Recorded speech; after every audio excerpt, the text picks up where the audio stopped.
The broadcast is now starting. All attendees are in listen-only mode. Hello, everyone, and welcome to the webinar. I'm Andrew Capehart. I'm the lead staff person for the APS Technical Assistance Resource Center at WRMA Incorporated. I'll be moderating the webinar today. Our topic is performance measurement for the Office of Elder Justice and Adult Protective Services grantees. So a bit of housekeeping before we get started. This session is being recorded and it will be posted to the web at a later date. We'll notify all attendees via email when it is posted online. You may use your telephone or your computer to connect to audio. Just select the option you prefer on your GoToWebinar control panel. An example is displayed here where you can make your selection. All participants are muted for this webinar, so there's no need to mute your line manually. If you have questions of our presenter today, you can simply type them in the questions box. An example of where to type is posted on this slide and it's circled for you. You don't have to wait until we pause for questions to submit your questions. You may type them at any time and I'll relay them to our speaker when it's time for us to pause for questions at the end of the webinar. And also, if you'd like a copy of the slides from today, they're posted under the handout section of your GoToWebinar control panel. You can simply click on the title of the slides to download them. So I'll take a brief moment to introduce today's speakers from the U.S. Department of Health and Human Services, Administration for Community Living. We have Hillary Dallin, Director of the Office of Elder Justice and APS, Susan Jenkins, Director of the Office of Performance and Evaluation, and also Elizabeth Petrui, who's a Program Specialist with the Office of Elder Justice and APS. And first, I will turn things over to Hillary Dallin to make a few opening remarks. Hillary? Okay, thank you, Andy, and thank you, everybody, for joining us today. We're so glad that you're here. It's actually really important that you joined today because the topic of program evaluation, as you've been hearing from all of us here at ACL, we consider to be of utmost importance. As you'll hear more from our expert presenter and our ACL expert on evaluation and guru of logic models, aka Susan Jenkins, we can't really know if we've succeeded with grants unless we have strong evaluation standards and measures, and that's what we're talking about today. So how do we create a framework for that kind of measurement? We do it through the creation of logic models. Logic models, as many of our LEAP grantee friends who are on this call will know, I have said a good logic model looks to be incredibly intuitive. You look at it and you say, oh, that's easy.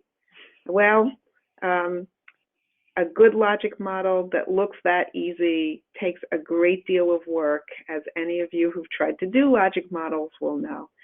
So Susan is going to talk about evaluation today. She's going to talk about measurement, and she's going to talk about how logic models frame evaluation and measurement and how to do a logic model so that we can all plunge into these grants and know as we go through the next few years exactly where we're headed and what means success for each and every one of our grantees. So that is pretty much all I have to say. Again, thank you very much. And I do want to echo what Andy said. Please ask your questions. They enrich the presentation and the learning for everybody. If you think of a question the moment this webinar is over, no worries. I think you know where to reach all of us. Keep the questions, comments, and ideas coming. They help all of us to grow stronger. So thank you very much. Thanks, Hillary. And now I'll turn things over to Elizabeth Petrui to make a few comments as well. Thank you, Andy. I just want to echo Hillary's comments that we're grateful for all of you who are watching live today, but we hope that this webinar will continue to be a resource after this afternoon has concluded, because it's being recorded and you'll be able to continue to reference it online as you go through that logic model creation process. I also wanted to mention that this webinar is a companion to another webinar that was done by myself and our Office of Elder Justice and Adult Protective Services team lead, Stephanie Whittier Eliason, on some of the more of the background on exactly how ACL will use your logic model once you submit it to us. So look for that as well once this webinar is concluded. And that is what I have to say. Thank you. Thank you, Elizabeth. And now I will turn things over to the star of our show, Susan Jenkins. And I will say anecdotally, I've seen Susan speak before. She is a fantastic presenter. So Susan, the floor is yours. Thank you very much. I echo the thanks to everyone who is participating and everyone who may listen to this webinar later on. We'll start off with a short overview of what we're going to talk about, and then we'll jump right into the topic for today. We're going to talk a little bit starting with definitions. Why do we do this? What is it actually that we're talking about when we talk about performance management, performance measurement, and evaluation, showing the distinction between those three things. Then most of the time will be spent on walking through how to develop realistic performance measures, performance indicators, and we will walk through how you can pull information out of your funding opportunity announcement, how you can tweak some of that information to fit your specific situation, your specific grant activities. After we go through a number of exercises in that area, there'll be time for questions, and we'll round out with deploying. How do you use this performance measurement information throughout the life of your grant? We have some tips in that area. The final slides in the slide deck are resources for more information if you want to read up on some of these topics, want a little bit more information, or want a refresher. Next slide. Why do we do performance measurement? Why do we insist on evaluation? As Hillary and Elizabeth said, it's important. It really helps us to know what programs are doing, what's working, what's not working, where ACL should put its effort, as well as where you should put your efforts. But in addition to that, within a larger framework, it's required. All federal programs have some level of reporting requirements to account for the taxpayer funds that we are spending. So I have a couple of examples here with citations so that if you want to go back to the original documents, you always can. But the administration, this administration and past administrations have stressed for a long time that agencies need a strong evidence infrastructure, and we need to bring evidence to bear in policy decisions as well as programmatic decisions. And evaluation provides some forms of evidence, performance measurement provides some forms of evidence, and there are other areas, but as we talk about performance measurement, particularly today, that is part of why we do it. We need a strong evidence infrastructure.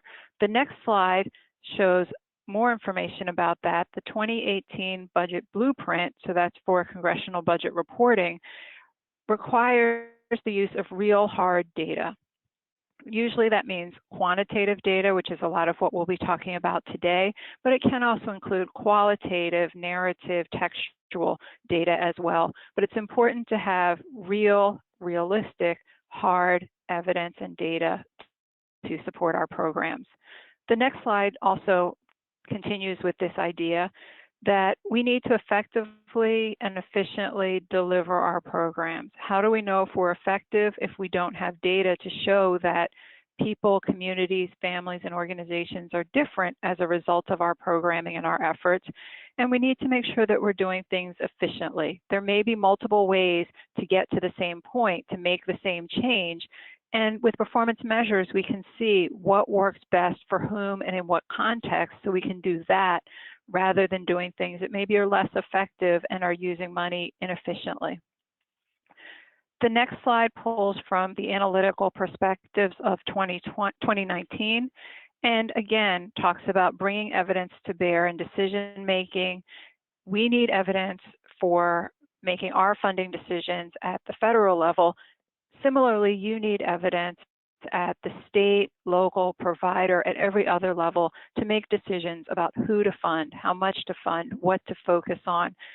We never have enough money to do all of the things that we would want to do, all of the things that we think it might be important to do. So we have to have evidence to help us to make those decisions about what to fund, when to fund it, who to fund, those kinds of things. And agencies, so that's federal agencies from the analytical perspectives, but all agencies and organizations should integrate quality evidence from program evaluations, monitoring activities, and other forms of evidence to really help to make those decisions. Now we're going to turn on the next slide to some definitions. As we talk about different types of evidence, there are a number of different things that we can do. Next slide, please. We can look at performance measurement, which is what we will focus on today, which helps us to understand what level of performance is achieved. So it's really counting, sorry, previous slide. It's really counting the amount of, thank you, the amount of things that we're doing, how much of something are we doing, how much change have we had. That is related to and serves as a nice foundation for program evaluation, which helps us to build on that and explain why we're seeing the results that we're seeing. Performance measurement primarily focuses on a particular program and what it's doing, where evaluation has a comparative element to it. It may be comparing one program to another, or it may be comparing the time before a program started to the time after a program started, but there's a comparative element that helps us to understand why we're seeing the performance results that we're seeing. And when we add those two together, they can help us with performance management, which is really that next step of taking the information that we have from our performance measurement and our program evaluation and using that to better manage our resources, be it staff, be it money, be it facilities, any types of materials, but turning those data into decisions, helping to inform policy, inform funding decisions, and things like that. And logic models were mentioned earlier and will be mentioned again. They are one of our best tools for helping us for performance management. They build a foundation for performance measurement.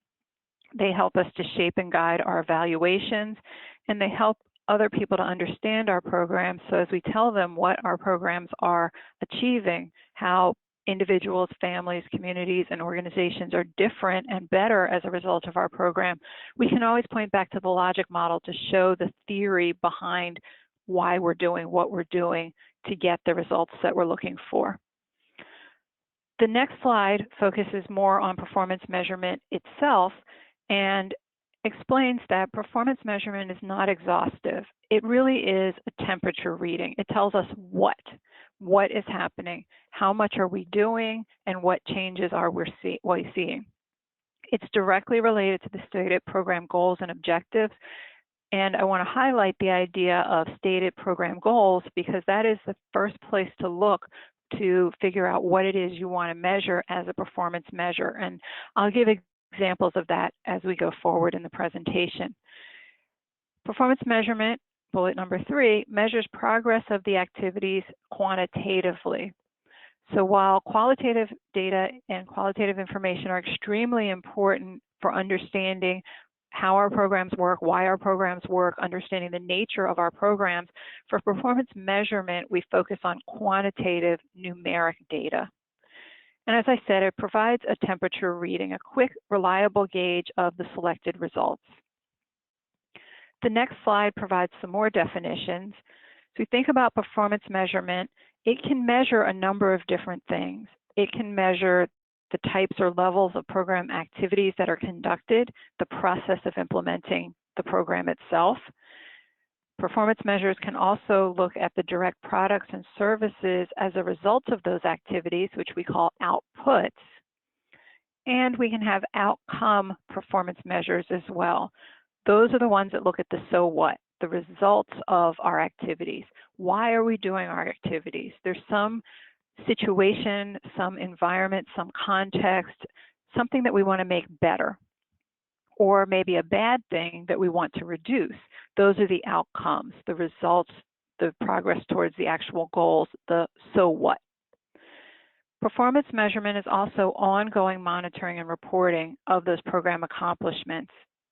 And again, bring up the word towards progress towards pre-established goals.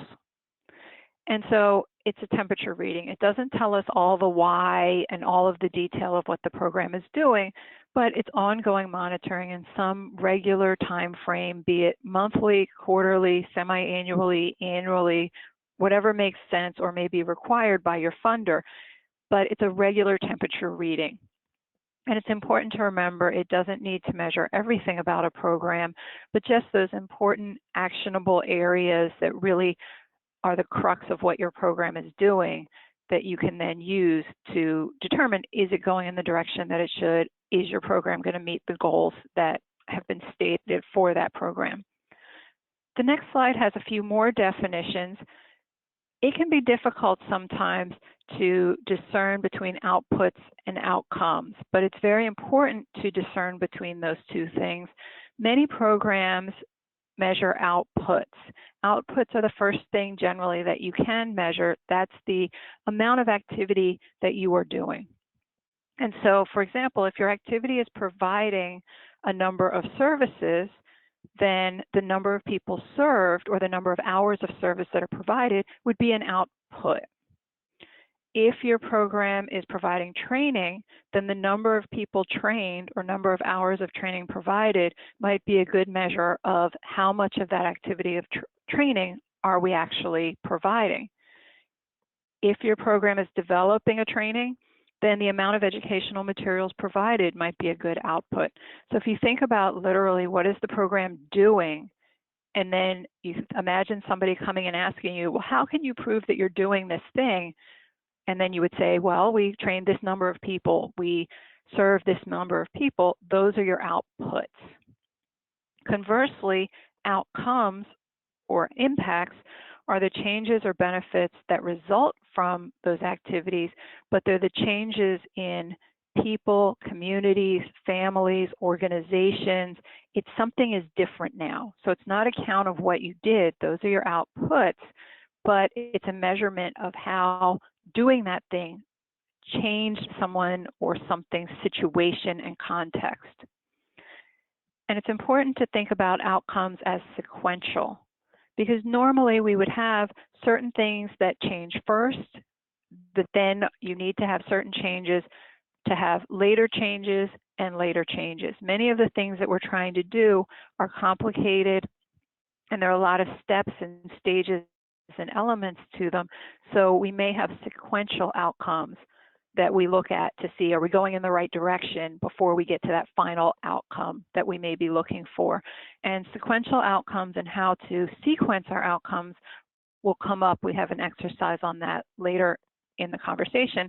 But when we think about sequencing our outcomes, typically we start with short-term outcomes or leading outcomes, and those are the changes that would be most closely associated with the activities. If we have the number of outputs, we count the amount of activity we have, then we expect some change very soon thereafter. So the short-term or leading outcomes are the first thing that we would notice as being different as a result of our programs. Then we have long-term outcomes, and those are next. So if we are realizing the short-term outcomes, then we would expect some more change later on down the road. Sometimes time has to pass or other things have to fit into sequence, but then there would be another series of changes later on, and those might be the long-term outcomes. And finally, we have the impacts or lagging outcomes, and those are the results thought to follow on from there.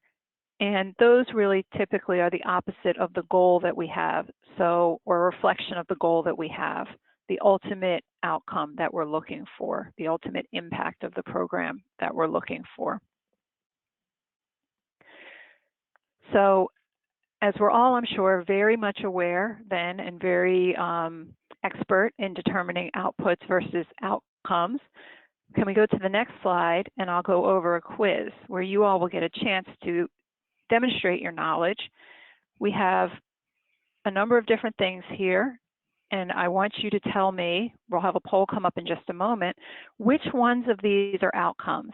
So thinking about the definition of outputs as direct counts of level of activity versus outcomes, which are the so what, the changes that we would expect to see as a result of these activities, the results. Which ones of these are outcomes? the number and percentage of staff trained to identify risk factors and support decision-making through weighted factors, number and percent of people assessed using a post-investigation risk assessment tool, number and percent of new services available, number of new state and local APS policies and protocols, improve rates of consistency in APS practice across the states. So now we'll go to the quiz, and you can vote for which ones are outcomes. So select as many as you want in terms of them being outcomes. Andrew, do you want to add anything about the poll? No, just that we've launched it, so it should be up on your screen right now. All you have to do is click directly on your screen, and you can choose more than one answer for this particular poll. We're going to leave it up for just a few seconds to give everybody a chance to make their choices. We still have some people selecting, so we'll leave it up for probably another 30 seconds. Again, you can click directly on the screen. Oh, go ahead, Susan. I'll give a hint. You should select more than one. Don't select all of them, but there is more than one outcome in this list. So it's not a single multiple choice, it's a multiple choice question. So we'll give it about 10 more seconds, and then we will close the poll out, and I'll display the results of the poll so that everybody can take a look at that. It looks like people are wrapping up. So I think at this point we'll close the poll out, and I will share the results. This will show the different votes that you'll see there. It looks like 27% of people selected the first one, 9% the second, 32% the third, 27% the fourth, and then the 95% for the very last one. So, okay. And so I will start with the last one because almost everyone got that one right. So improving rates of consistency in APS practice across the states. The first clue that this is an outcome is that it has a value attached to it. We're specifying that we're looking for improved rates. So that directionality is many times a hint that something is an outcome. But also, if we look back to the funding opportunity announcements that you all responded to, we see that these words in those funding opportunity announcements follow directly after such as to. And those three words imply that we're conducting some activity to have the result of improving consistency. So we're doing something with the goal, such as to improve rates of consistency. So that last one is definitely an outcome. I'll go back up to the top now. And the first one is actually an output. The number and percent of staff trained to identify risk factors and support decision-making through weighted factors is an output because it relates to a training activity. So if we're training people, then the number of staff trained is an output. The goal of the grant is not to have trained staff as an endpoint, but rather to have those staff trained to gain new knowledge, awareness, or perspective, and then use that to work differently and have a different result for those served. By adding in the extra text about what they're trained to do, that could confuse people that it's an outcome, but this is in fact counting the number of people that you have trained is actually an output, assuming that your activity is to train people. The second one, which almost everyone also got right, is also an output. The number and percent of people assessed using a post-investigation risk assessment tool is similar to the previous choice, and it's an output because if the activity is to implement a new assessment tool, then the number of people assessed using that tool is a way to measure whether or not, or the extent to which it's being implemented. The outcome is the reason that you would use the tool, which might be to improve information about clients, to better match level of service to level of risk, or to reduce risk for those that you serve. So the number and percent assessed is an output. And then the next one, the number and percent of new services available, is actually a goal of the Legal Services Enhancement Grants. And because it's a goal, that makes it an outcome. That goal is to promote enhancements, including innovations to legal assistance services, practices, partnerships, capabilities consistent with ACL's mission and the Older Americans Act, It's also a goal of the Enhancement for State APS Services grants. That goal is strengthening state adult protective services systems statewide to include innovations, improvements in practice, services, and data collection and reporting. So based on the theory that we want to improve or enhance services, the increase in new services is an outcome. The remaining option is, again, an output, the number of new state and APS local policies and protocols. But this one is a bit trickier. So if you got this one wrong, absolutely do not feel bad. The way that I was thinking about it, and this is where involving stakeholders and conversation about this process is really important, but the way I was thinking about it was, for our purposes, if you fund an activity of implementing new policies and practices, then this is an output that should lead to the goal under the APS Enhancement Grant of improved case documentation, or under the Legal Services Enhancement Grant of enhancing the effectiveness and efficiency of legal assistance programs and networks that include Older American Act funded legal assistance providers. But if your activity is improved communication among APS or legal service providers, the output would be the number of meetings or amount of coordination, and then we could tweak this to be an outcome of improved state and local policies and protocols. So that one is a little bit tricky, and I included it to show that this is somewhat of an art and not entirely a science. You have to know your program, what the goals are, what your activities are, to know exactly where to place the various different activities, outputs, and outcomes. So that one really could be either, if you interpreted it the first way that I said, it would be an output, or the second way it would be an outcome. Are there any questions before we move on to some specific examples using the funding opportunity announcements, or FOAs, that you responded to? Looks like there is one question, Susan, that popped up just a little bit ago. You mentioned that logic models are one of the best tools for performance measurement. If we want to learn more, what other tools are available? Okay. At the end of the slide deck, there are a number of resources that cover a lot of these different things, including logic models, performance measures, developing them, defining them, that kind of thing. So hopefully you'll be able to find something that will answer your questions using those resources. If not, you can always contact one of us or your grant officer, and I'd be happy to provide additional tools. Great. Thank you. That's the only question we have right now. If there are no other questions, we can go to the next slide. Okay. So that shows the answers. So then the next slide starts us to talk about the specific funding opportunity announcements that you all responded to. We're going to start with the grants to enhance state adult protective services from federal fiscal year 2019. And we turn here because the earlier definition of performance measures stressed that performance measurement is directly related to the stated program goals and objectives of the funding opportunity announcement, or FOA, as we call them. And those funding opportunity announcements are a great source of program goals, of defining those goals. So if we're going to start to develop performance measures, we need to look at the goals of the program, and the FOAs really tell us what is the purpose of this funding. They specifically spell it out. The next slide starts to get into that particular APS enhancement grant, and we will turn to the legal services enhancement grants after these examples.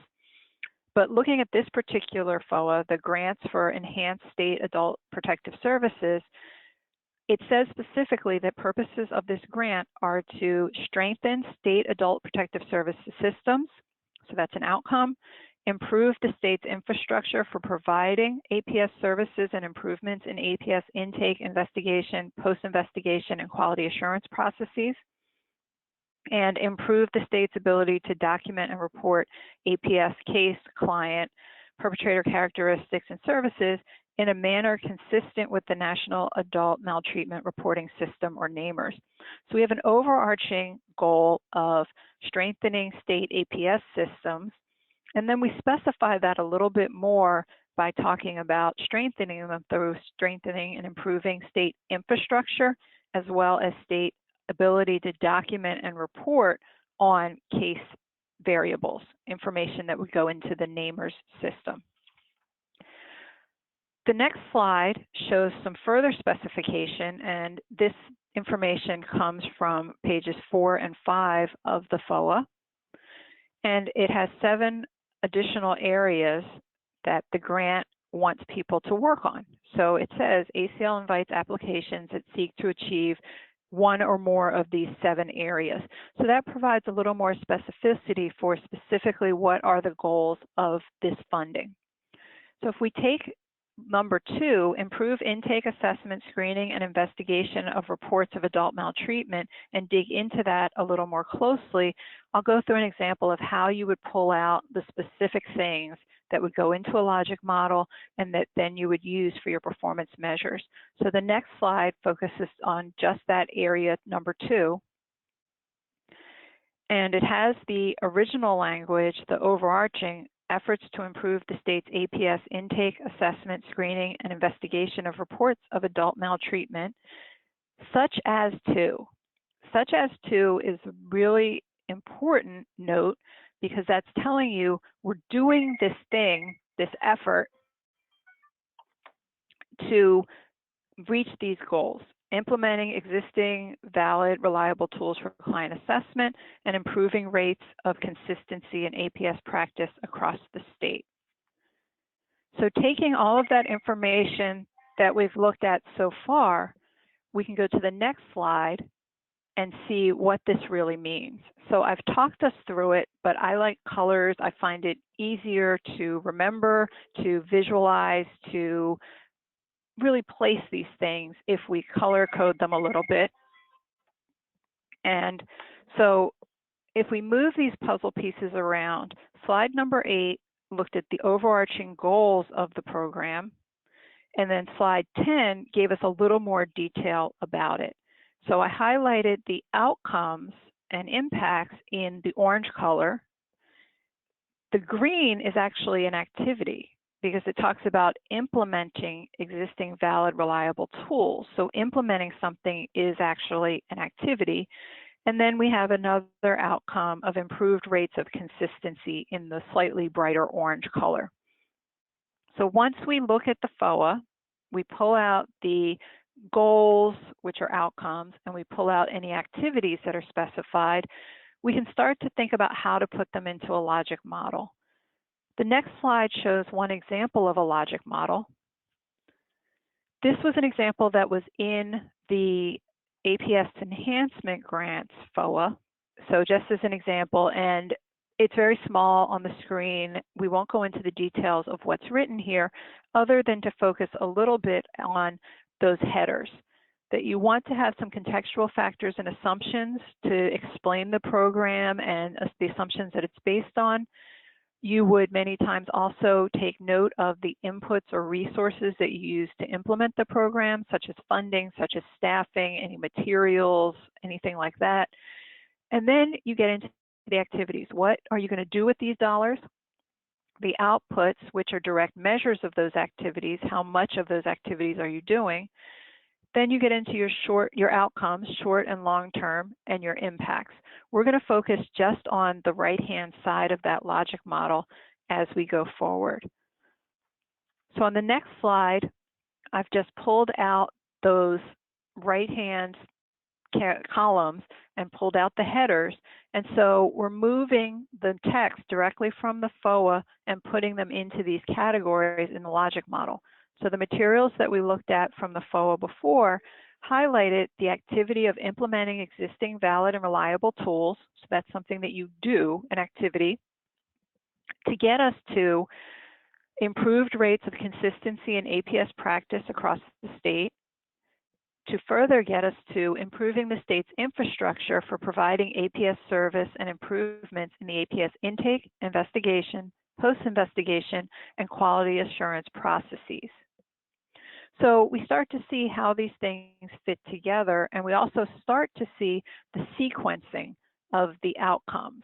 they're not all equal. Certain things you expect to happen first. If we go to the next slide, it points out that there's something missing. We have no outputs at this point, and you were very good at looking at what are outputs compared to outcomes. So of course you want to know, well, where are the outputs here? So we will go to the next slide, and I have another quiz for you. As outputs are direct measures of activities, and the activity that we have under discussion at this moment is implementing existing valid and reliable tools for client assessment, which is the most appropriate output? And so this is a select only one. One is the most appropriate output for this particular activity. Andrew, can you bring up the poll? Certainly, I will launch that right now, and it is up on the attendee screens. So just click on whatever you feel like is the most appropriate answer. Again, this is a single answer question, not a multiple answer question. So you can only select one of these. We will leave it up for just a little bit, give people a chance to read it again and respond. We have a few votes coming in. And I think we'll give it about 15 or so more seconds, give people a chance to respond. About 41% have voted thus far. And in about 10 more seconds, we will close it out.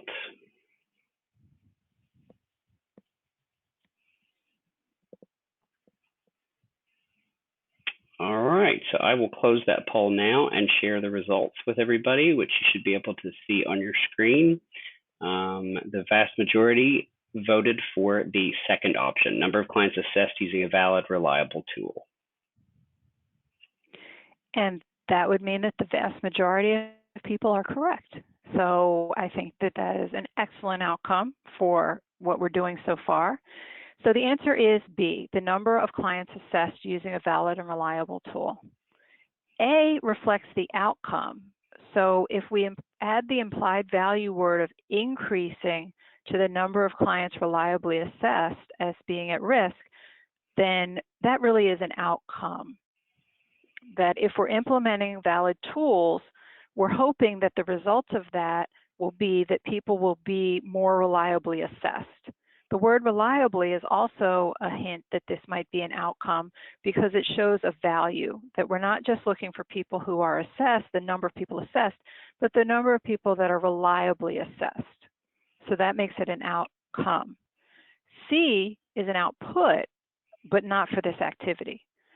C would be a better output for training individuals. So if we have an activity about training people about reliable tools, training people about how to implement them properly, then the number of staff trained to use the tools would be a good output. So it is an output, but not for this particular activity. So B is the answer here. Before we move on, because this is difficult to do, are there any questions about this in particular? And never fear, there will be more chances to determine if something is an output or an outcome. And just as a reminder to everyone, you can type your questions at any time. You don't have to wait for us to pause. So if you have questions as we move along, feel free to type them in. We'll relay them later. But right now, we don't have any questions about this. No. Okay, then we can go back to the slides, and I will slide that output into the logic model that we are developing. So if we look at this logic model, what we have is an organization, a grantee, is implementing existing valid and reliable tools for client assessment. We know that we're doing that by counting the number of clients that we are assessing using valid and reliable tools. If we do that at a large enough rate, enough of the clients are assessed using these valid and reliable tools, then we would expect to improve rates of consistency in APS practice across the state. And if we improve rates of consistency, then we would expect to improve the state's infrastructure for providing APS services, improvements, et cetera. And that's really how the logic model works. It shows the logic of what we're doing as the activity to what we expect to happen in the outcomes and impact. Let's do another example. If we can go to the next slide. So from that list of 7 focus areas, if you will, number 1 specified efforts to use technology and data to expand the state's APS program's participation in NAMERS data collection and improve the quality of data collected by local APS agencies and their ability to report reliable and valid data to the state APS program. And so why the 2 bullets are orange is that indicates that they are outcomes. And part of how we can know that those are outcomes is we're doing something using technology and data. 2 implies to do something for a result. And so we do this thing, this using technology and data, in order to expand the state's program and improve the quality of data. So things that come after that type of a sentence structure are usually the outcomes. But I do have a problem with use technology and data as an activity because it's very, very broad. If we can go to the next slide, I show a way that you may want to tweak that language that came directly from the FOA to make it more of an activity that you might actually be doing, a more specified activity within your grant program. Because as I said, using technology and data, it's so broad. It could be so many different things. So I've specified it here, and you may specify it differently as providing more technology and data supports. And so if you're working in this area, your activity may be slightly different, but even if it is, the process for identifying the pieces of the logic model will still be the same. And remember, the FOA, the Funding Opportunity Announcement, is not written for your specific grant award, so you may need to tweak the language a bit to better reflect your specific activities and outcomes. But it is best to stay as close as possible to the language of the FOA because that language reflects the goals of your funder, the goals your funder is trying to achieve, and the language that your funder chose to express those goals. And so don't make it hard for your funder to see how what you're proposing in your application and what you're reporting in your required reports will help that funding agency to meet its own predefined goals. So reflecting back the language of the FOA as much as makes sense is a good practice because then your funder can very easily, very quickly see, yes, these activities, this application does help us to meet our goals as an agency. So then they're more likely to fund you, to understand your reports, things like that. But that doesn't mean that you can't change the wording just a little bit. If we go to the next slide, then we pull the pieces from the various slides. So going back to the original slide 8, which had the overarching goals of the funding, and then going to slide 20, which has the example from the activity or the focus area number 1, we see that we have some impacts in the darker orange on slide 8, the same ones that we had before. We have an activity on slide 20 in green, and then some shorter term outcomes in the brighter orange from slide 20. If we pick up that language and put it into a logic model, we get to the next slide. And that shows the information placed in the logic model. The green activity goes in that column. The 2 brighter orange outcomes go in that one column there. And then the impact is the darker rust color, darker orange, which goes in that final right-hand column. But the question remains, again, what about outputs? Next slide. So think for a moment about what some outputs might be for this particular activity. And we have another quiz, another opportunity to identify the best, most appropriate output for this activity. The next slide shows that question. So again, outputs are a direct measure of activities, and I have said this several times, and I will keep saying it because many times when it comes to putting together your own logic model, it's easy to forget that key element to it. And many times things that are outcomes, the changes that we expect to see in people, families, communities, and organizations end up in the output column. And counts of the activities can sometimes end up in the outcome column. And that then makes it harder for us to think about what are appropriate performance measures, what's going to be most convincing to funders and stakeholders of a program. So output's a direct measure of activities. Our activity that we're talking about now is providing more technology and data supports. So which one is the most appropriate output?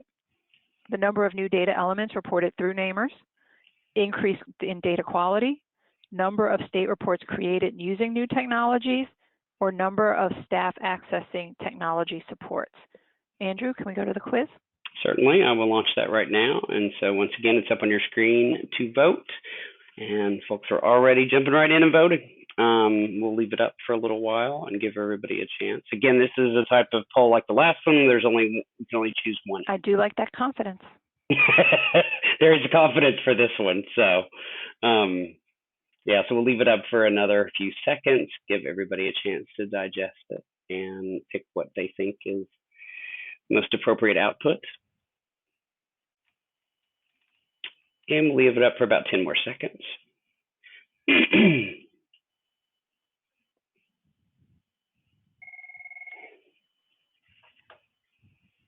All right, I'm going to close that poll out now and display the results on the screen. As you can see, most people chose the final option, number of staff accessing technology supports. That's 72%. And again, most people are correct. Excellent. And so I will go through the thinking for each of these. A is an output, but not for this activity. It would be better as an output for an activity related to collecting additional information. So A is an output, but not as appropriate for this activity as some of the other ones. B, which no one selected because everyone is a genius, is an outcome. So it's not an output of any sort. So that's excellent. It's an outcome because we expect that more support will increase data quality. So the support, counting the increases in data quality, is not a count of the amount of support provided, but it's a result, an outcome of providing more technology and data supports. So B is an outcome. C is an outcome if we follow the logic that providing the supports will increase the number of staff that are able to use the technology in order to create better, different, or more efficient reports. So in the order, so the logic is that what leads us to the conclusion that C is an outcome. So thinking about that sequential logic. Also, changes in behaviors such as the actual use of the technology for the reports signals that it is probably an outcome. So the answer is D. The number of staff accessing technology supports would be a good output, a good measure of the provision of more technology and data supports. So that is the best output for this particular activity, given the choices that you had. So thank you for playing along with us. The next slide, again, shows you how it all fits into the logic model. So we provide more technologies and supports. We know how much we've provided. One way to measure that would be the number of staff accessing the technology supports. If staff are accessing the technology supports, then we would expect that they would expand the state APS program's participation in the NAMERS data collection and improve the quality of the data collection, which ultimately then takes us to improving the state's ability to document and report APS case and client perpetrator characteristics and services in a manner consistent with NAMERS. Before we leave the APS enhancement grants, we'll go to the next slide because there are a few other things that you should measure. So in addition to measuring selected outputs and selected outcomes, you also should think about what contextual factors or what assumptions and parameters about the program you may want to measure. And many times these are also in the funding opportunity announcement, the FOA. So this particular FOA, the Enhanced State Adult Protective Services, has several things, but I pulled out a couple of them here. And so the funding is to affect the state's ability to document and report APS case, client, and perpetrator characteristics and services. The parameter is in a manner that is consistent with the National Adult Maltreatment Reporting System. So we would want to have some measure of fidelity to NAMR's standards or requirements, because it's not, the funding isn't just to increase or change ability to document in any old way. It's within the manner that fits with, that is consistent with NAMR's.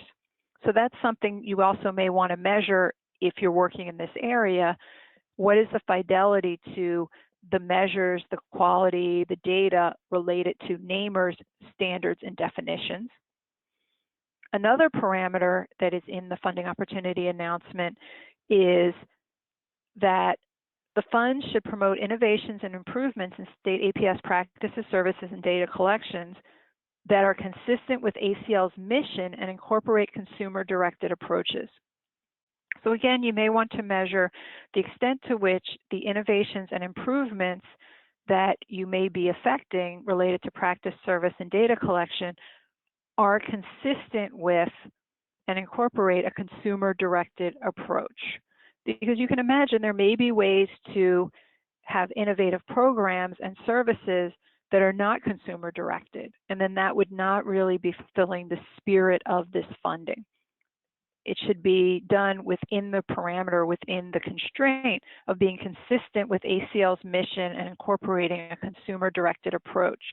So there may be some other things that are not exactly your performance measures, your outputs and outcomes, that you also want to measure to make sure that what you are measuring, what you are doing, is fitting with the spirit of the funding opportunity announcement.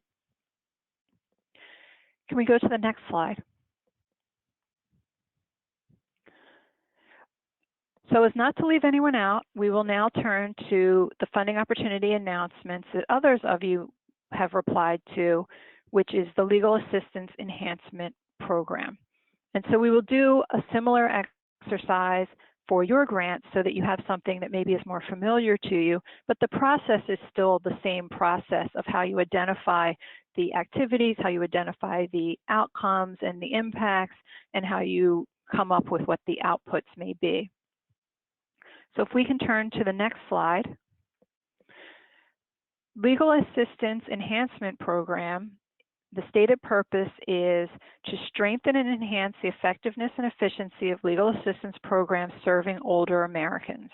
So the purpose, the goal that you would need to measure in some fashion is stated very clearly in the funding opportunity announcement.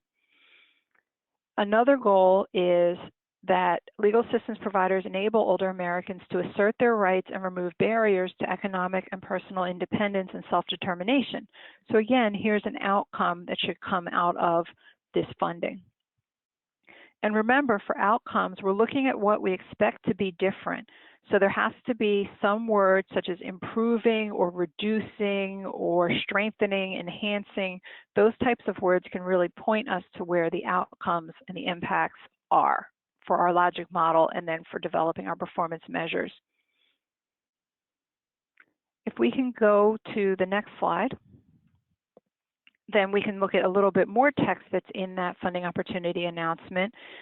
It goes on to say that the funds are to help to offer legal assistance stakeholders the opportunity to identify and implement enhancements to legal assistance programs. And identification and implementation are verbs, so those become activities. And the words "that will" indicates that what comes after that is an outcome. So if we identify and implement enhancements to legal assistance programs, those will result in, hopefully, improvements in the effectiveness and efficiency of services.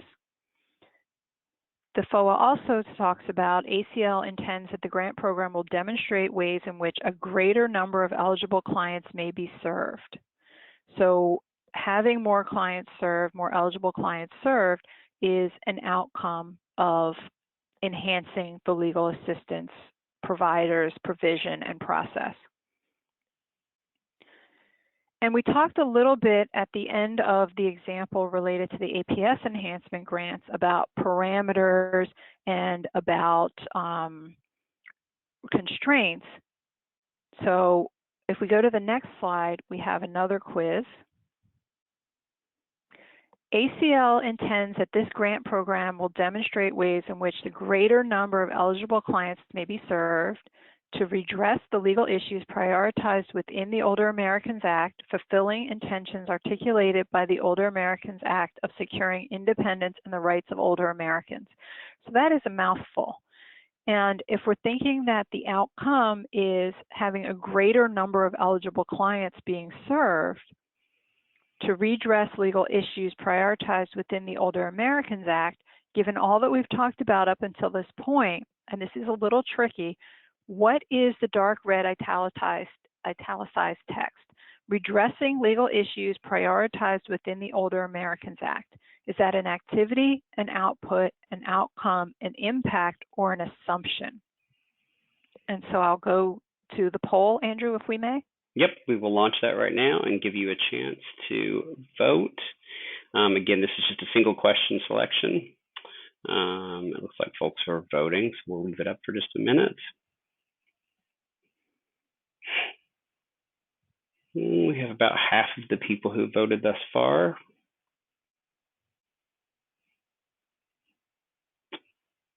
And I think we'll leave it open for another 15 seconds or so.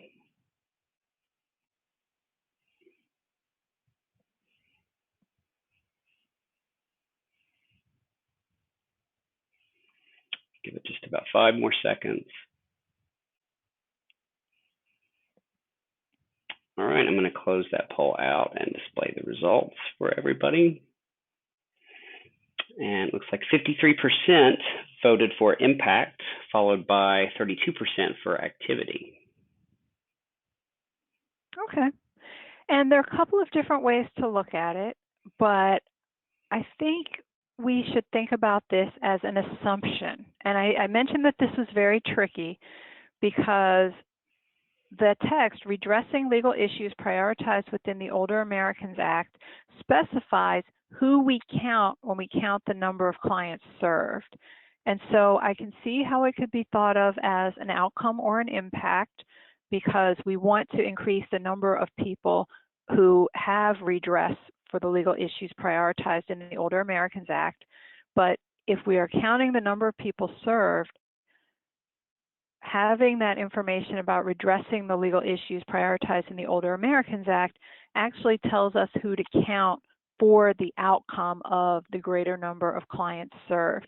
So it specifies, it offers parameters and limitations into who we're supposed to serve, who we're supposed to count for serving this greater number. So it is a little confusing. It is not an activity because the activity is not redressing the issues per se. If somebody has that as an activity, then that would be a different way to look at it, and then we would put it in a very different place in the logic model.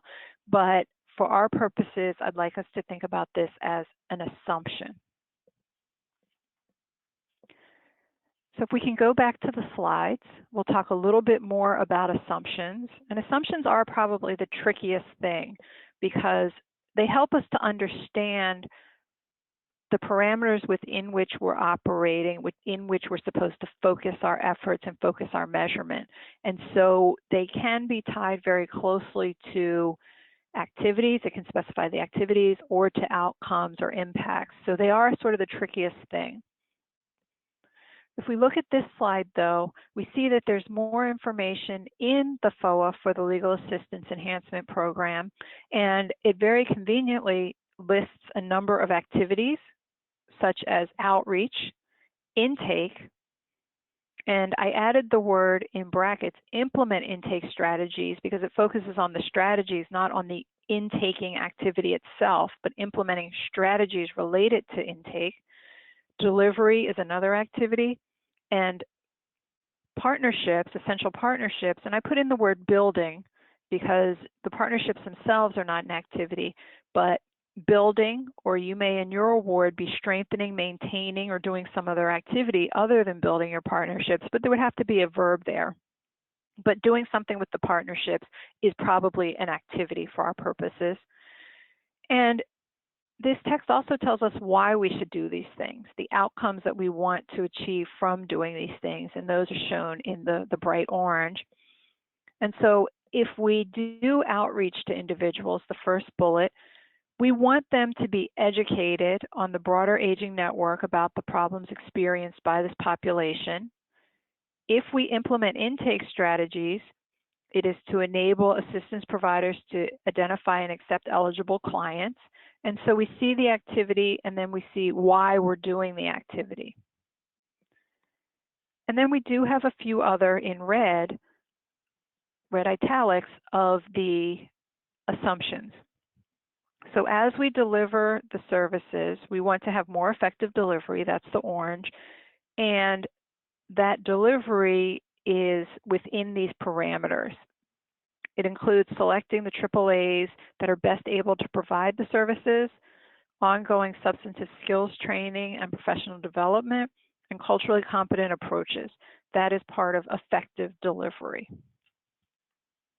And so you could measure them as part of your outcomes because they're part of the definition of effective delivery, but I've categorized them here as an assumption because they do help to define the outcome of effective delivery. It's within these three parameters.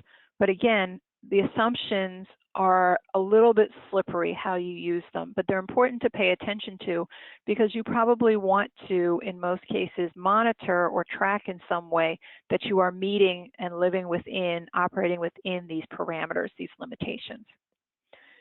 The next slide shows a few other considerations that were listed in the Legal Assistance Enhancement Program, FOA.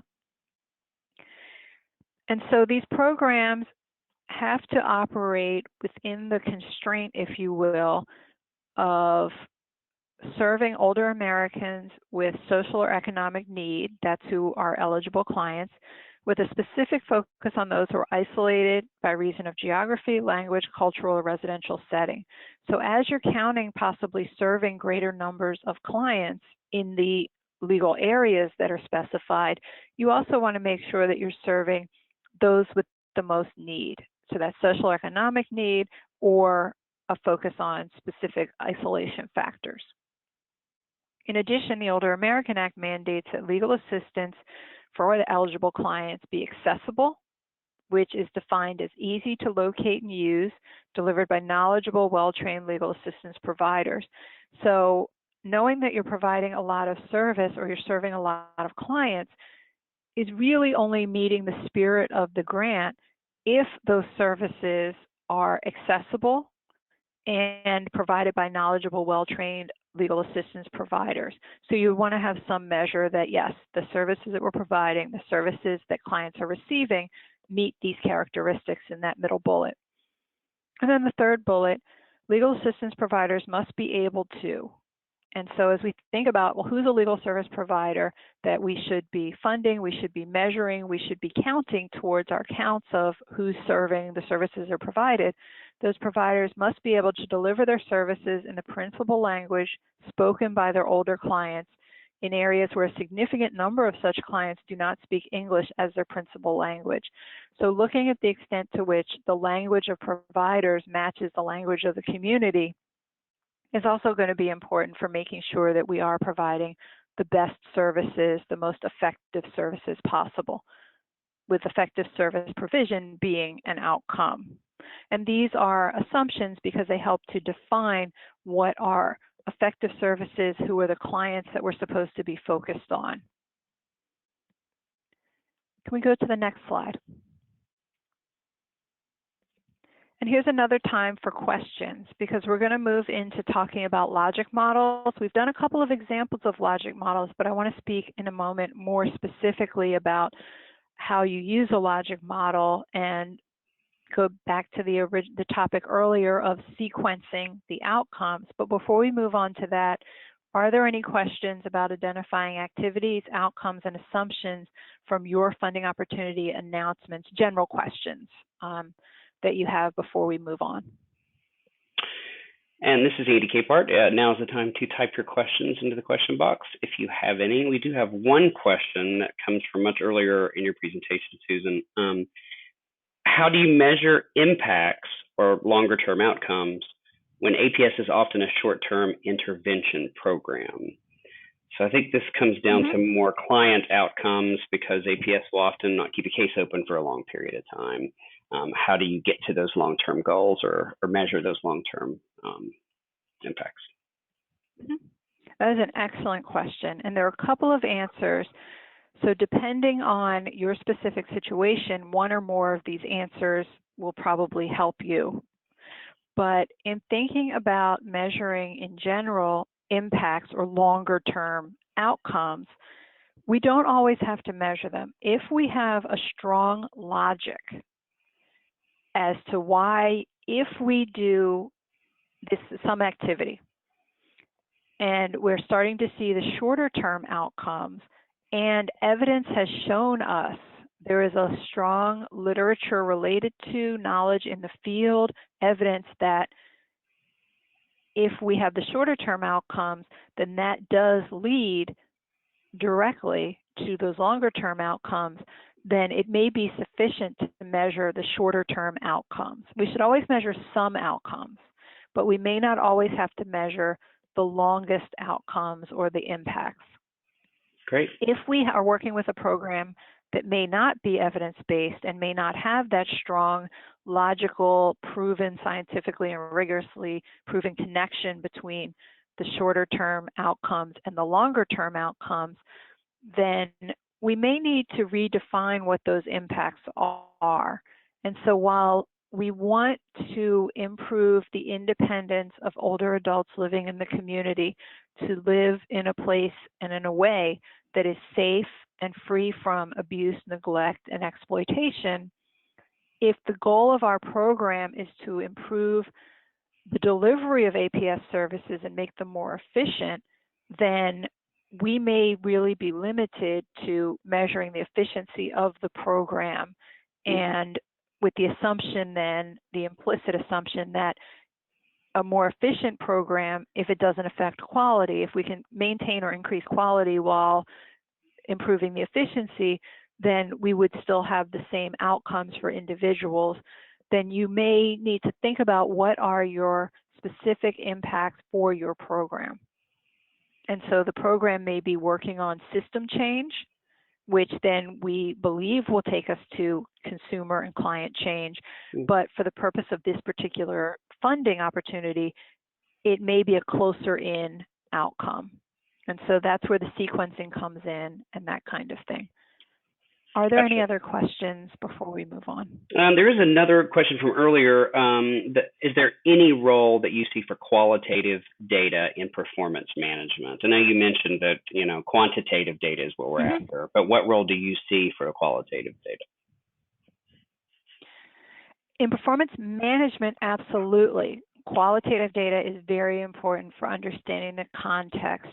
But when we talk about performance measurement, that piece of evidence that contributes to performance management and that can serve as a foundation for evaluation, when we talk about performance measurement specifically, because it is a temperature reading, we're only measuring a handful of things, not strictly a handful. It might be 2, it might be 10, but some small number of things about a program, the outputs and the outcomes, that really tell us, yes, we're going in the right direction. They should be relatively easy to collect information for. They should be things that can be routinely collected on some sort of a schedule, be it weekly, monthly, quarterly, annually, something like that. So performance measures should be quantitative for those reasons. But when we think about other forms of evidence, qualitative information is extremely important for those other forms of evidence and for informing our performance management, because it can give us a lot of insight into why something works the way that it does, how people are experiencing the services that they're receiving, those kinds of things. That's really important for performance management, but performance measurement should in almost every case be quantitative. Makes perfect sense. Thank you. That's all the questions we have right now. Okay, then we'll go to the next slide, and that takes us into one of what I think are the most helpful tools for any of this type of stuff is the logic model. So you will see in a few slides why I like the logic model so much and why you should as well. It can help us to organize our thinking about the logical connections between what we're doing and the outcomes and impacts that we expect. In addition to that, it's also a good way to communicate about a program and for our purpose to build the foundation for performance measurement, as the outputs and outcomes of what we need to measure are pretty much listed in the logic model. If we do the work to develop a logic model to identify the activities and then come up with specific outputs for those activities and to identify the outcomes and impacts, then we know in there somewhere is where our performance measures are going to be. So it gives us a lot of work for that. But then also, once we have a logic model, it should be an easy to understand graphical representation of the theory of why what we're going to do is going to take us to the results, the so what that we're looking for. And so as you talk to funders, as you talk to stakeholders, as you talk to staff and clients, whoever is most relevant, new staff that may be coming into the program, you can show them this, and very quickly they can get at least an overview understanding of what your program, what this funding or other funding is intended to do. So it's very good for communication. And honestly, the process of developing a logic model, if you bring stakeholders together to work on it, really starts to focus stakeholders to go in one direction, because the conversation about, well, what are our main activities? What are our assumptions and context? What are our inputs? And we haven't focused on those aspects today, but as people think, okay, what really are our outcomes that we're looking for? And do we have activities that are going to lead to these outcomes? Does this theory stand up? That process, those conversations really help to focus everybody going into one direction with the program so the program can be more successful. So the logic model is important, but honestly, the process of developing a logic model is very helpful in and of itself. Let's go to the next slide. And we showed a logic model several slides ago that's in the FOA for the enhanced APS grants, those enhancement grants. But here's a simple way to think about a logic model. As I mentioned, it should be a plausible and sensible diagram of the sequences of causes. So it should be a graphic representation of the theory, the logic underlying why you're doing what you're doing. And so we think about the inputs, the resources. So if you answer the question or finish the sentence in the left-hand box, we use these resources, which could be money, staff, it could be anything. What do you need to run the program? If you didn't have these ingredients, if you will, you wouldn't be able to run the program. Those are your inputs. Those are your resources. We use these resources for these activities. Then you list out, what are the activities that the program does? Does it train staff? Does it provide technology and data supports? What does the program actually do? What are the verbs, to put it simply? And we do those activities to produce these outputs. So what are the counts of those activities? And then the right-hand three boxes really are our so what, our outcomes. So we produce these outcomes so that customers, and just use that in a very broad sense, it can be organizations, it can be clients, it can be stakeholders, it can be communities, but so that some entity, some people of some sort are different in some way. And if they're different in some way, then that leads us to more changes, which lead us hopefully to our ultimate goal for the program. And if you remember back to slide 10, the definition of outputs and outcomes, the part about outcomes describing that programs typically have multiple sequential outcomes, which are sometimes called the outcome structure, we're going to talk about that for a moment so that you can start to think about, well, what comes first? If we have these resources to do these activities, we do enough of these activities as measured through our outputs, then we expect something to be different, but usually there's a sequence to the changes that we are expecting. If we can go to the next slide, we'll start to talk a little bit about structuring our outcomes and impacts. So on slide 32 earlier, we had these three outcomes and impacts. Improving the effectiveness and efficiency of services, greater number of eligible clients may be served, increasing Americans' assertion of their rights.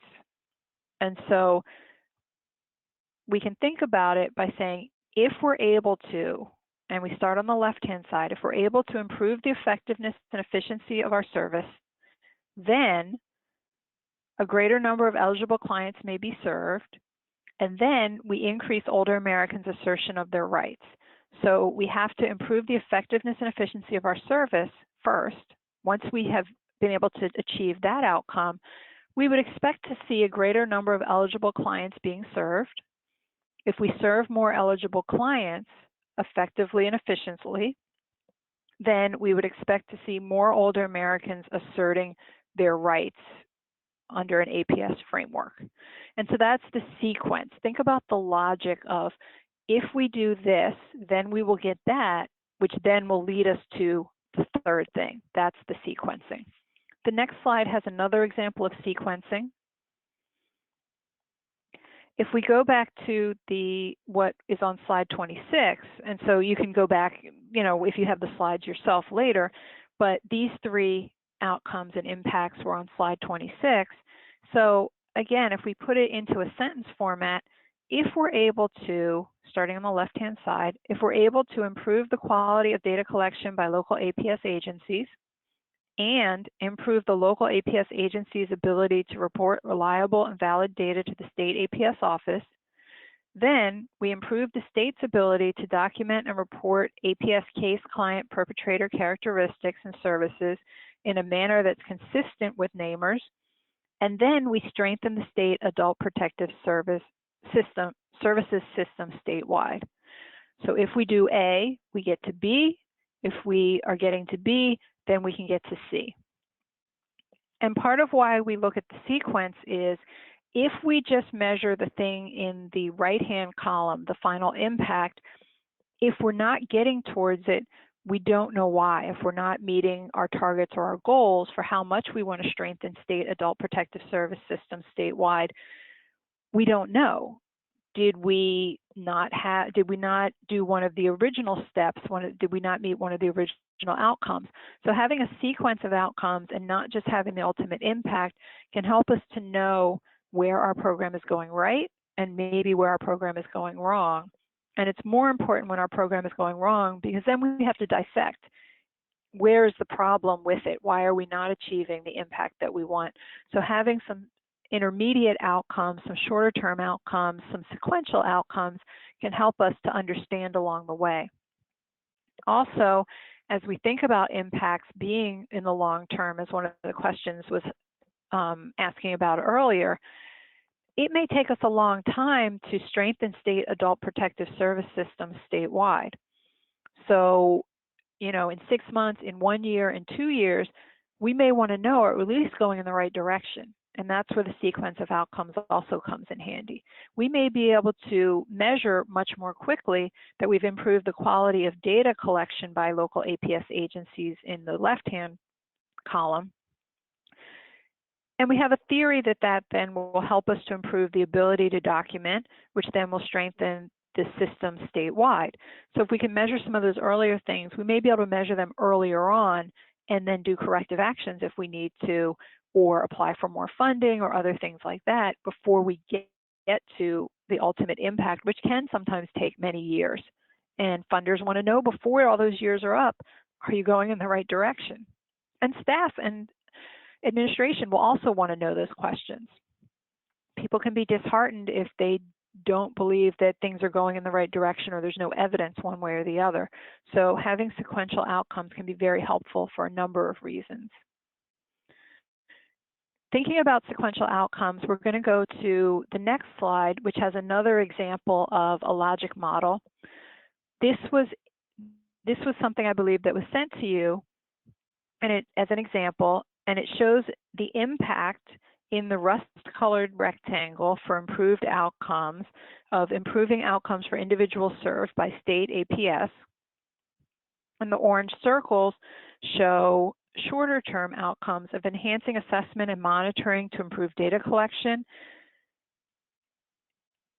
And so looking at those, what words, so type into the memo box, the question box, what words tell you that these, out of the things written in that upper blue box, that these are outcomes or impacts? What words in those sentences sort of tell you that these are outcomes or impacts?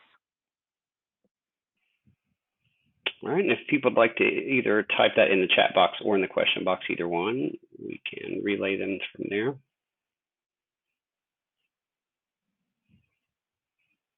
One answer is enhance and improve. That would be the right answer. And someone else said it too, improve and enhance in the reverse order. So yeah, it looks like that's what the answers are that are coming through. Yes, so that is exactly right. Those are the words that can help you to say, okay, these are probably outcomes because we're trying to change a condition in some way. So that's perfect. And so if you look at this logic model, you also see that in the right-hand white square with the yellow header, that we have a list of possible outcomes under the header anticipated outcomes. But these are not shown in sequential order. So it will be up to you to know your own program and determine which outcomes you expect to come first, which are, again, the leading indicators, and which you expect to come later, which are the lagging indicators. So that's where the art as opposed to the science comes in. You know the theory of your program.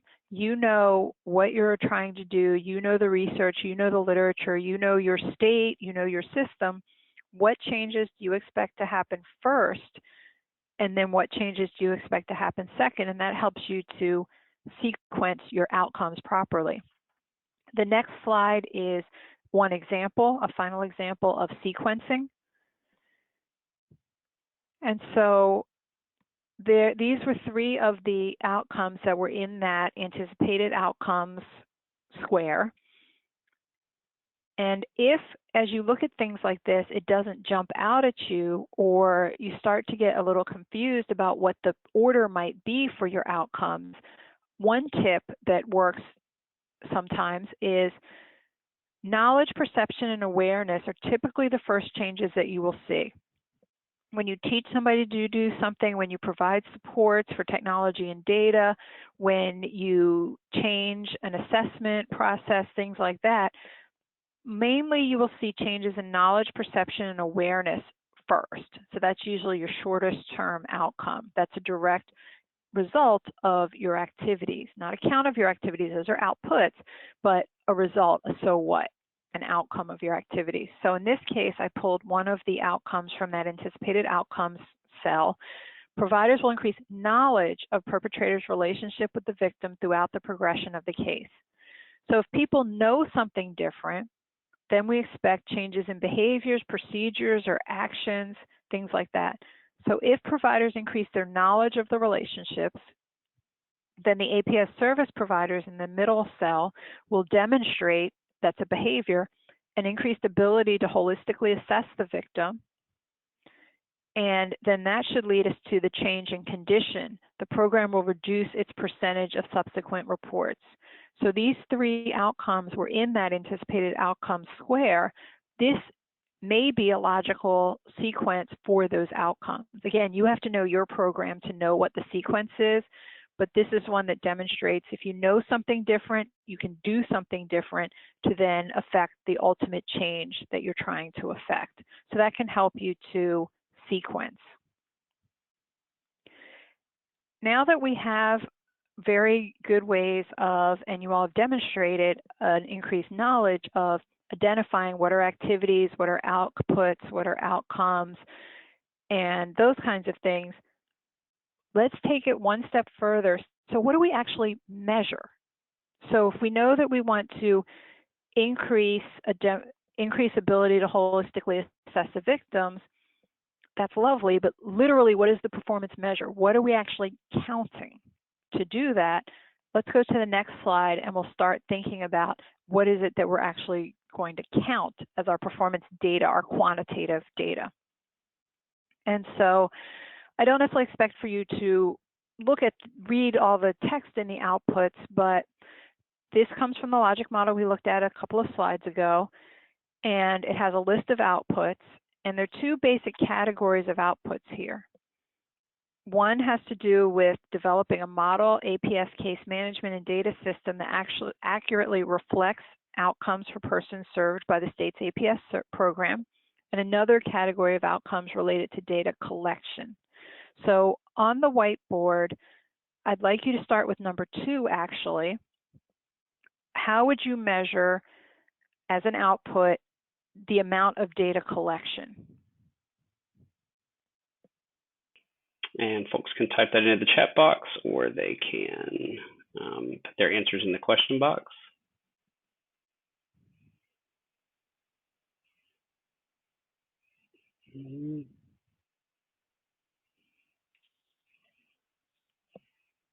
Not seeing. Oh, here's an answer. There's no right or okay. And I promise there's no right or wrong answer. This is related to you and your programs. And I promise not to out anybody by mentioning names, if that helps. Someone did say repeat the question, please. So if you could repeat it one more time. Okay, so as we think about data collection as an output area, what would you actually measure? Like the number of what? What would the actual quantitative information be that you would measure to know that you are collecting data? Looks like one person said compare data from the past years to the current data reporting period. Yes, you could count the number of data elements that you used to have compared to the number of data elements you have now. That would be great. Or you could look at the number of data elements that have a reduction in missing data compared, previous to compared to now. So yes, that's exactly right. Certainly. And that really then would be your performance measure. There's a few other answers. That's how you turn these categories into measures. Yes, what are some other answers? A few other answers too. Number of namers data elements. Somebody typed that as soon as you mentioned that. Number of new fields completed. Yes. Number of clients data was collected on and submitted for namers. So the actual number of individuals that data was collected on. Yes, those would all be great candidates for an output related to data collection. The amount of data collection that is being done. Those would be great outputs. Absolutely. Is there anything else? Looks like that's it for now. Okay, but yes, those are all excellent answers. And so I also put in number 1, a model APS case management and data system that accurately reflects outcomes for persons served by state APS programs. And I won't ask you about how you would measure that, but I will ask you to just think about, we could make that a yes or no. Do we have a model system or do we not? And the output could just be, yes, we do. But that's not really actionable. That's not really helpful as a performance measure, because once you have it, you have it. And so measuring that on a regular cycle of weekly, monthly, quarterly, annually, it doesn't tell you anything new. There's no action to take based on that. So it's good to know that, yes, you have a model system, but it's not a great performance measure. What might be a better performance measure, and why I highlighted the word reflect, is looking at fidelity. Looking at the degree to which this case management system and data system that you have actually accurately reflects the outcomes for persons. So your outputs could be related to that activity of reflecting well the actual outcomes for the persons in the system. So I'm not going to ask you for how you would measure that, but just to think about, as you look at that as an output, think about reflecting rather than just, do we have a model system or we don't have a model system. We're going to move to outcomes because they're a little less obvious sometimes for how you would turn those into performance measures. And so on this next slide, we have the anticipated outcomes, and I selected one of them. Victims will actively participate in the development and progress towards case plan goals. So if you could type into the comments or the question box, how would you measure that? What would your quantitative data be related to victims actively participating? So assuming more active participation, enhancement of the participation, what that value is going to be, but how would you measure that? What would be a good performance measure for this outcome of victims actively participating in the development and progress toward a case plan goal? And people can just type again in the question box or in the comment box. One comment was number of goals developed by the client. Someone else said reduction of refusals of service. Certainly that's an issue in APS. Number of clients you signed off agreeing to each goal. So the number of clients that agreed to their goals. Attendance at services was another one. Create a tracking system to identify victim participation, i.e. track when the victim participates like a check mark was another comment. Okay, yeah. Those all sound like very good outcome performance measures for this particular outcome. And so you would have to decide what is feasible, what is not too burdensome for you to collect, what you might be able to integrate easily into your regular operations. But those would be good ways to measure that particular outcome. So that's how we go from having an outcome in our logic model to having a specific outcome performance measure and specific quantitative data that we're collecting. So that was honestly really impressive to me that you could so quickly move from the one to the other. And I know you know your programs well, so I'm not surprised that they were good, but just how quickly you were able to do that was very wonderful. So on the next slide, we're about to go into a new topic slightly. So now you've defined your outputs, your outcomes, and your impacts, and you've turned them into performance measures. Now what? So we can go to the next slide. We're going to talk a little bit about once you have your award, which you all have, what do you do? How can you best use some of this performance data and make sure that it's going to suit what your funder is looking for? So one thing that you can do is, as we've discussed, review the outcomes from the FOA and propose your proposal and revise them with your grant officer as needed. So you may need to add some value words, the words that you identified as showing that something's an outcome: enhance, improve. Sometimes it's reducing. Sometimes it's, having less of something that's bad, while many times it's enhancing or improving or increasing something that's good. But, looking back at the FOA, looking back at your proposal, your application, and seeing, okay, have we really defined our logic model properly? Have we defined our outcomes properly? Are they sequenced properly? So going back and doing that, because a logic model and performance measures, honestly, shouldn't just be static. They should be living. As you learn more about your program, as you learn more about what the funder needs, the reality on the ground, things like that, you should go back periodically and look at them. Once you have talked with your grant officer about the outputs and outcomes, what makes the most sense, jointly agree upon specific performance measures. Work with them to determine what data you are going to collect and report and how those data elements are defined. If we think about victims actively participating in the development and progress towards a case plan goal, what do we mean by actively participate? And some of you in your performance measures sort of define that. The number of refusals, the number of times that people show up for different services, things like that. So make sure that your definitions are okay with your funder and okay with your other stakeholders. Discuss criteria and a rating scale to assess overall grant performance. So you know what your performance measures are, you've agreed with your grant officer, set some targets so that at the end of the grant period, you know what you've done. You know how many people you've trained, how many staff have accessed the technology supports, what number is going to be sufficient for your funder, what is your target number for those things. And for your outcomes, what degree of change are you really looking for to consider yourself successful? You could say one more person doing something is successful, but you should really think about a more nuanced number. How much will you expand state program participation in namers? Is it one variable or is it a 10% increase, a 50% increase? I mean, you know your program to know what that level of expansion should be, but think that through a little bit so you have targets.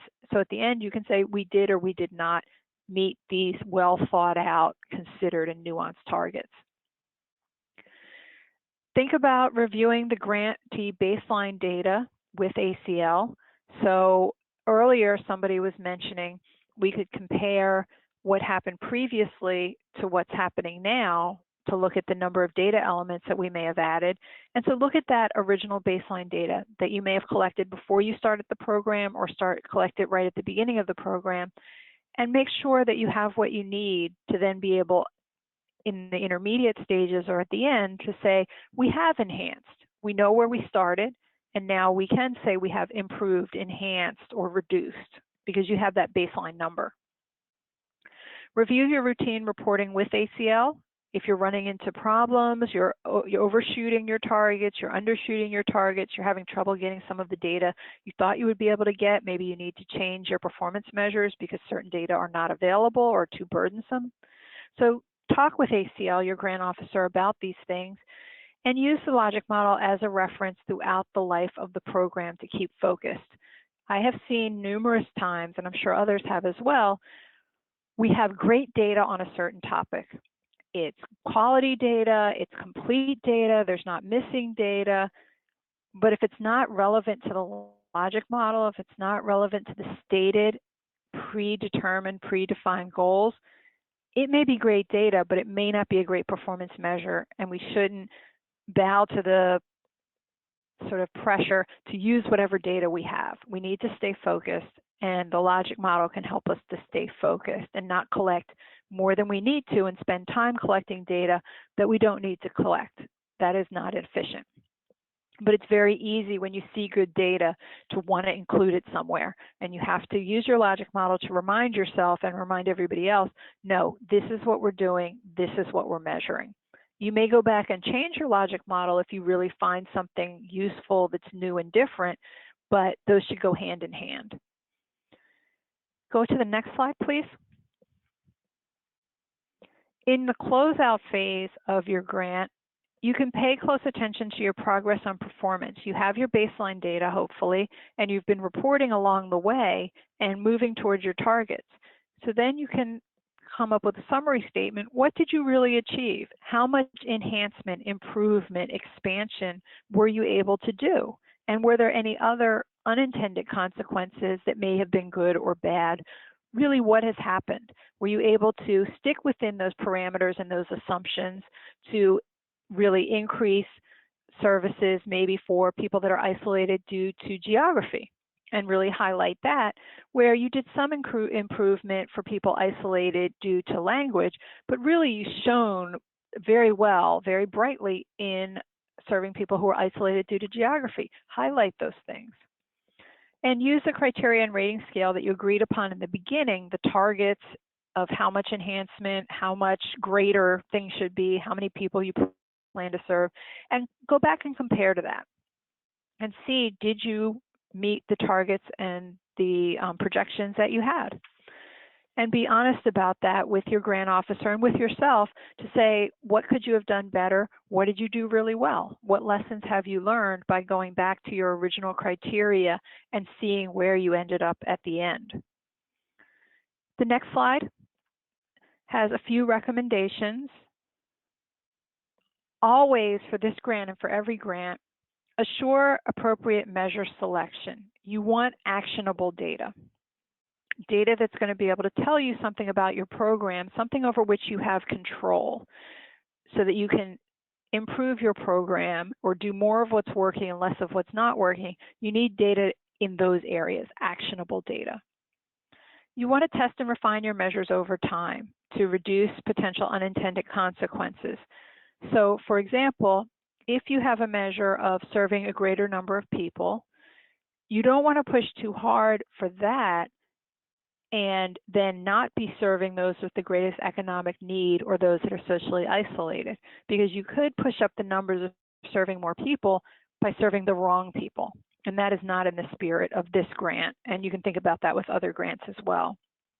So you may need to minimize or refine your measures, or you may find that some measures are not actionable. So you may want to get rid of those measures because you're spending time collecting them and you're not able to do anything with them.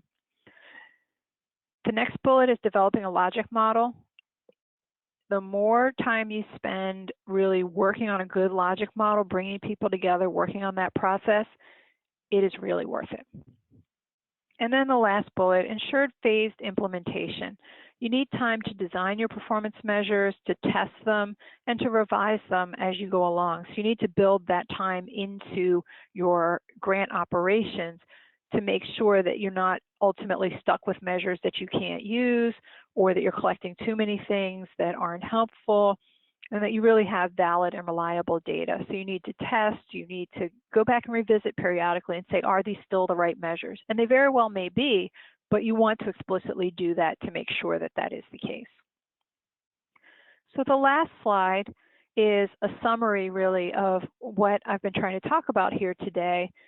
Is you want to clearly articulate a vision of success for your grant program. By having a logic model, it says what you're trying to do, and having targets and projections for your outputs and your outcomes really clearly defines what you're going to consider success for the grant program. You should use the performance measurement and other evidence to help your program to achieve success, to improve program management. You want to build performance measurement and evidence into each phase of the grant process. So thinking about as you're thinking about designing a program, what is the logical relationship between the outcomes? What is the logical relationship between the inputs or resources and the activities and the outcomes? And what are parameters, assumptions, or contextual factors that might help or hinder your project? So you want to build this process in the beginning, in the middle as you're really developing it, as you're implementing it, and as you're closing out a project, going back and looking at those things, looking at those assumptions, really documenting those lessons learned in these performance areas. And keep in mind that it is difficult to request more funding or to replicate your program if you're not able to show results. You may get a grant one time because it's an innovative program, there's no prior knowledge of it, but if you go back to replicate it or to get more money for it, you should be, and hopefully will be asked, why should I give you money? What's the so what? What difference are you making? And if you have a clear logic model that you can show to funders, if you have performance measures and data that you can show, you're much more likely to get continued funding, to get continued support, and even for staff, line staff, to continue to give their all to a program if you can show them the work that they're doing, what's coming out of it on a holistic perspective. Because line staff may see what they're doing, they may see the individual lives they're touching, but when you aggregate that across a community, across a state, it really gives people a sense of pride and helps them to remain invested in the program, which helps with program success as well. So we'll close out in just a second. The last few slides, if you just want to click through them quickly, Andrew, those are the resources. So we tried to include resources for all sorts of different stuff. And so there's a question earlier about where to go for more information. Hopefully one of these resources will give you what you need, but if not, you can always contact one of us and we can find something maybe more specific to a particular question that you might have. And then the very last slide rounds us back out to the beginning of, with stronger evidence, we can learn from and improve programs to help people, to better serve the American people, to better use taxpayer dollars. And that really is the goal of all of this. So before we close out completely, are there any remaining questions or comments? And if anyone has questions or comments, just type them into the question box. There is one question that's outstanding right now.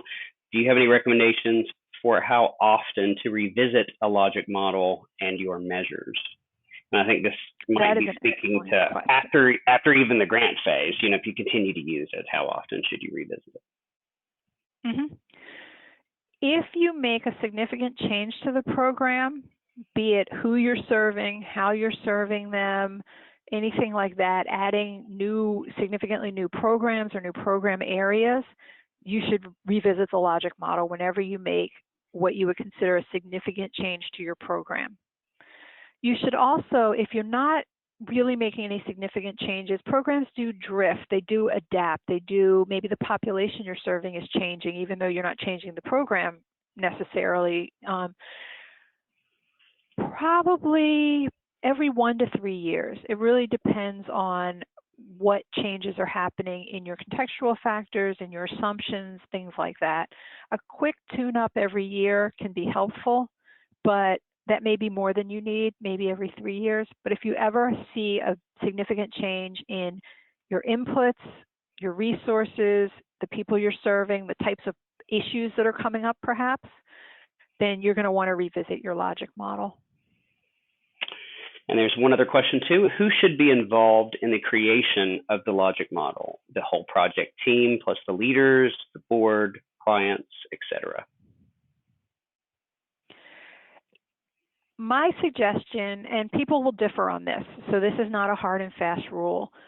My suggestion, what I have seen to work well, is having a variety of the people that are implementing the program, funding the program perhaps, to work on it. So the main people that are in charge of the program. So it probably is some administrators and managers and some line staff. But somewhere in the process, so they may come up, that group of people may come up with the primary model from, build it up from the ground, but then you should check it with anyone else who is touched by or touches the program, any other stakeholders. So your funders, your clients, other agencies that you work with, you're going to want to bring them in to fine-tune the logic model. But really that original development process, the people who know what resources go into the program, what activities are being done, those are typically going to be the people that work on the program, but ultimately bring everybody in to comment on it at some point. And that just helps with the communication and making sure you're not forgetting something. There may be an outcome that clients realize that you didn't even intend, and you may want to add that. And so just having program staff work on it, you may miss some different things, or there may be something that another agency, a benefit that they see from you improving your data quality or having innovations in the legal services provision that they see that you're not aware of that you would want to add to your logic model ultimately. All right, it seems like that was our last question. So I'd like to thank Susan for this very informative presentation that she did for us today. Again, it will be recorded and posted online. We will send everyone who's attended an email and let you know when it's posted online. If you'd like to download the handouts, now's your last chance. But of course, we can send them to you as well if you'd like to reach out to us. But they're available in the handout section of your GoTo webinar control panel. You just click on the title and you'll be able to download them. So thank you so much, Susan. I think this was great information. Thanks so much to Hillary Dallin and Elizabeth Petrui as well, and all of our attendees. Have a great afternoon, everyone.